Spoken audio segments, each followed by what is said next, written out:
লুটপাট, অত্যাচার, নির্যাতন, গুম, খুন, হত্যা সমস্ত কিছু দিয়ে বাংলাদেশটাকে এমন একটা জায়গায় নিয়ে এসেছিল যে সমস্ত বাংলাদেশটাই ফ্যাসিবাদের বিরুদ্ধে লড়াইতে ঝাঁপিয়ে পড়েছিল। জুলাই অভ্যুত্থানের মাধ্যমে আওয়ামী লীগের সরকারের পতন হয়েছে।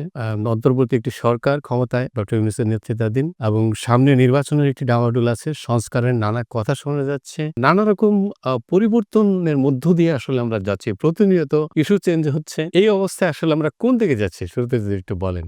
দেখুন, আপনার পজিটিভ বাংলাদেশ, জি, এই যে আপনার প্রস্তাবনা আজকের আলোচনার, এই পজিটিভ বাংলাদেশকে আমি মনে করি বসবাসযোগ্য একটা বাংলাদেশে রূপান্তরিত করেছিল ফ্যাসিবাদী সরকার।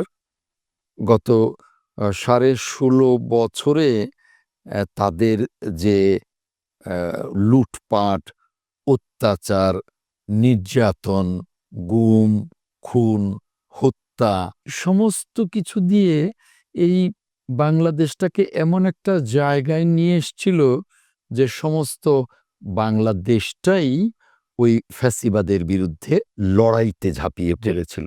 আমরা যারা বিএনপির কর্মী, আমাদের প্রিয় নেত্রী, দেশনেত্রী ম্যাডাম খালেদা জিয়ার নেতৃত্বে, আমাদের প্রিয় নেতা জনাব তারেক রহমানের নেতৃত্বে আমরা রাজপথে পুরো 16.5 বছর থেকেছি, রক্ত দিয়েছি, গুম হয়েছে আমাদের হাজারেরও উপরে নেতাকর্মী, হাজার হাজার নেতাকর্মী খুন হয়ে গেছে, 60 লক্ষ নেতাকর্মীর বিরুদ্ধে মামলা হয়েছে, রাজপথ রঞ্জিত হয়েছে আমাদের রক্তে। কিন্তু আমরা রাজপথ ছাড়িনি। আমাদের লক্ষ্য এই যে আপনি যেটা দিয়ে শুরু করেছেন, পজিটিভ বাংলাদেশ। আমার এই পজিটিভ বাংলাদেশ নির্মাণ করতে হলে লাগবে গণতান্ত্রিক বাংলাদেশ, লাগবে মানবিক বাংলাদেশ, লাগবে মেধাবী বাংলাদেশ। তো সেই লক্ষ্যেই আমরা রাজপথে ছিলাম ফ্যাসিবাদ বিরোধী, স্বৈরতন্ত্র বিরোধী আন্দোলনে। একটা পর্যায়ে আমরা পেয়েছি আমাদের সন্তানতুল্য ছাত্রদেরকে, জনগণকে, ছাত্রদের বাবা মাকে, সাংবাদিক, সাহিত্যিক, বুদ্ধিজীবী সকল শ্রেণীর মানুষের অংশগ্রহণে আমরা সমর্থন পেয়েছি বাংলাদেশের দেশপ্রেমিক সেনাবাহিনী সহ সকল আইন শৃঙ্খলা বাহিনীর। এর ফলশ্রুতিতে কি হয়েছে? জুলাই অভ্যুত্থান হয়েছে।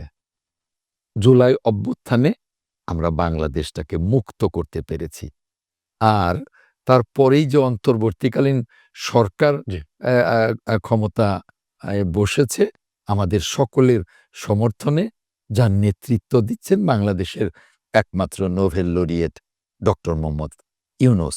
আমরা এই সরকার আসার পরে এই পজিটিভ বাংলাদেশ এই বিষয়বস্তুতে আমরা ভীষণ আশাবাদী হয়ে উঠেছি।